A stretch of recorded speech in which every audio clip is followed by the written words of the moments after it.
ตอนนี้เรากำลังทำการซักซ้อมทำระบบครับเซตระบบเรื่องโลบนะครับ เพื่อ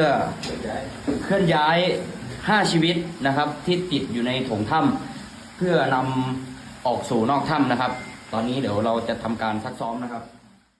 หน่วยกู้ภัยลาวและต่างประเทศซ้อมการลำเลียงผู้ประสบภัยที่ติดถ้ำอยู่บ้านพันไซเมืองหล่องแจ้งแขวงไซสมบูรณ์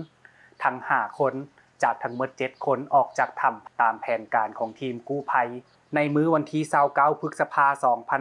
2026เวลาประมาณบ่าย3โมงแรงของมื้อนี้ทีมกู้ภัยที่อยู่ภายในถ้ำกำลังซ้อมการลำเลียงผู้ประสบภัยและรอท่านักดำน้ำเข้าไปสมทบเพื่อปฏิบัติการลำเลียงคนที่ติดอยู่ภายในถ้ำออกจากถ้ำอีก2ท่านเนี่ยยังคงอยู่ในแผนภารกิจที่เราจะดำเนินการค้นหาในวันพรุ่งนี้ต่อไปสำหรับ5ท่านที่ได้ค้นพบนะครับเรายังไม่สามารถที่จะดำเนินการเคลื่อนย้ายลำเลียงออกมาได้นะครับเพราะว่าติดในพื้นที่ช่องแคบรวมถึงต้องผ่านพื้นที่ที่จะต้องดำน้ำซึ่งจะต้องใช้วิธีการเฉพาะทางแล้วก็ผู้เชี่ยวชาญเฉพาะทางร่วมด้วยเนื่องจากว่าจะต้องมีทั้งเรื่องของการกู้ภัยและสายการแพทย์เข้ามาร่วมด้วยเพื่อความปลอดภัยอย่างสูงสุดนะครับการลำเลียงผู้ประสบภัยออกจากถ้ำยังต้องได้ประเมินสุขภาพของผู้ติดอยู่ภายในถ้ำของแต่ละคนอย่างละเอียดก่อนจะลำเลียงออกมา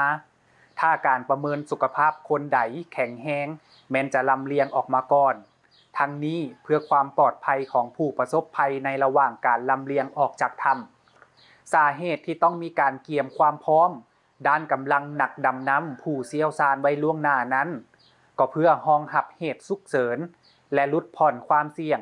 จากปริมาณน้ำฝนที่จะตกลงมาเพิ่มเติม